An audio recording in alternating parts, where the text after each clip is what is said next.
Hey, everybody, it's the coach, and this is Monday Night Football on EA Sports. Thank you, Coach. EA Sports coverage of the NFL brings us to Oakland, California. Tonight, we wrap a busy first week of the season with a second of two on a Monday night between the Los Angeles Rams and the Oakland Raiders.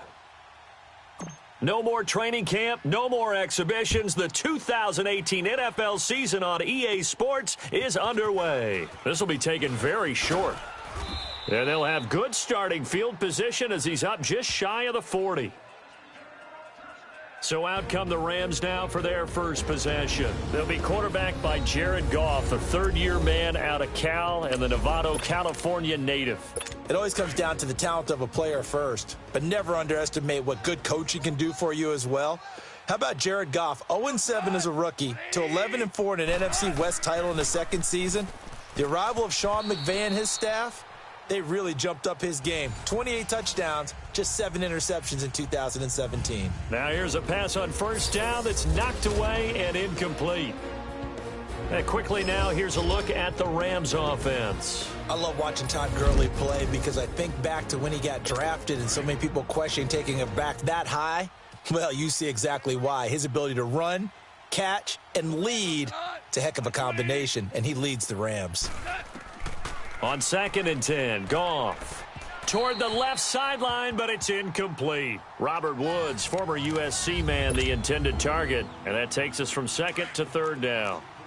Personally, I think they've got to go somewhere else with the football. They've got him bracketed out there in double coverage. Makes it hard to fit it in time after time. It would have had to have been an absolutely perfect pass and not good enough. And down he goes, brought down a Raiders sack. It felt like he was in the pocket all day, never got rid of it. And when you have that much time, you've got to either find someone open or get rid of it, because with that amount of time to throw the ball, that means the offensive line's done a really nice job.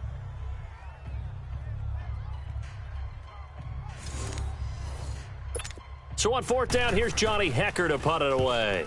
Back deep for the Raiders, Jalen Richard.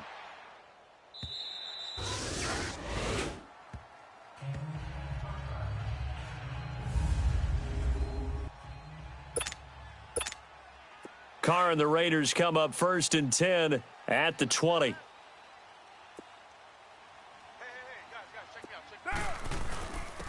On the ground, this is Jalen Richard. And they'll blow that one up back at the 16-yard line. It's a loss of 4 there, bringing up 2nd down. I know when I was a kid, I always got real excited when I saw those lateral-type runs. But the best backs that made it happen, they put a foot in the ground and just go. That didn't happen there. That play got swallowed up. And this is caught. A spectacular one-handed grab there. And the play goes for 19 yards, gives him a new set of downs. What a catch, and one-handed, and I'm starting to lose my awe about the play, and maybe I shouldn't. How much of this is the player? How much of it is the glove? Well, those gloves, they do have a little grip to them, They don't get they? a little extra tackiness to them now, and I know the guys in the NFL, the competition committee, some other places, they're talking about examining those gloves to see if they're having too much of an effect on the game. Throwing middle, but it's incomplete. Tyrell Williams was the intended target, and that'll bring up 2nd down. Chances are good he's going to be a very busy guy. 2 catches already in this opening drive, and they were looking his way for a 3rd. I think they put this defense on notice that could be a really, really frequent combination.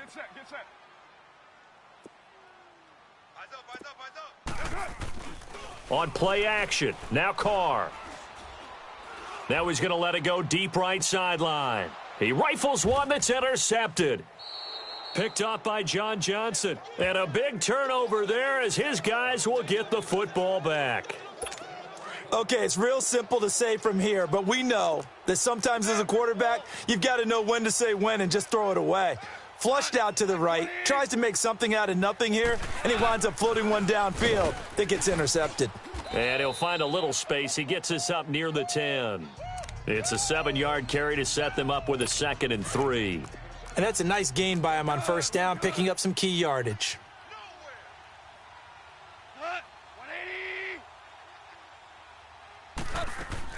A play fake to Gurley. Now Goff. And, oh, he took that in one-handed. What a grab. And able to get it across the 20 before they get to him. A good gain of 14 there, and it moves the chains. That was a terrific catch. I mean, to go up there and get it one-handed like that, but I almost want to go into that riff about back in my day, the gloves weren't quite like this. When did gloves really become prevalent, just in general? I think in the 80s. I think as we started to move through the 80s, especially as we got towards the latter part of that. But a lot of those were really like baseball batting gloves to begin with not much of a tacky area on the glove. In fact, there was none. I actually remember in cold weather games wearing the old scuba gloves, which you'd wear in diving, but they would split too easily in the course of a game. Then the glove manufacturers got smart and started adding to it, and here we are today. Now on second down, this is Gurley. Gurley's got the first down and then some. And he'll take this to the other side of midfield before going out of bounds. They give him 17 yards that time as that'll move the chains. The first drive this unit had, they punted. This drive, much more polished, just looking crisper, aren't they, moving the ball? Maybe the first drive was a little bit of a wake-up call. Probably a little bit angry that they had to punt the ball away the first time they had it. Got motivated, got to the sideline, said, okay, let's not let that happen here as we take over again. He takes it down to the 42, a 5-yard run. And that was a good run. This was only one of 9 guys to go over 1,000 yards in 2017. And I think you can't let him run wild here.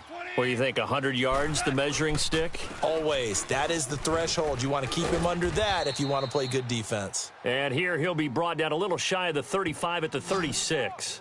They get 5 out of that one, and it moves the chains.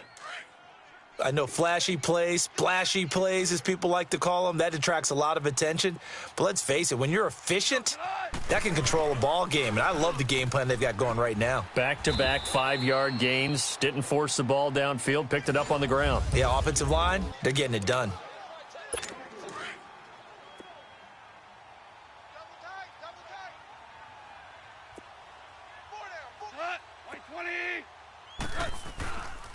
On the counter, Gurley. And nothing doing. He's immediately taken down at the line of scrimmage. No gain on the play there, so they're left with a 3rd down and 6. Nice job there defensively to clamp down because really they've been on their heels this drive. Agreed, and they really needed that one for confidence, just to feel a little bit better. But I don't know if I would be daunted by them stopping me on one run. This drive has gone pretty well. I could come right back at them. Now a 3rd down throw, but it misses the target, incomplete. Well, they're slinging it, and then there's one you got to put a timer on, huh? I mean, that one came in hot. That came in hot, but overthrown, out of his reach and incomplete. Everything looked good. Good snap, good hold. Sometimes, though, the ball just doesn't want to go where you want it. And this one winds up no good. Well, they try the 50-yarder and miss it, and now this offense has it 1st and 10 at the 40. Trying to shake off the interception from the last drive. He'll look to throw. Oh, a scrap for the football, and he's going to come down with and put the ball on the receiver before any defender can step up. And it pops free. The collision there jarred the ball loose and brings up 2nd down. The beauty of being able to play a zone defense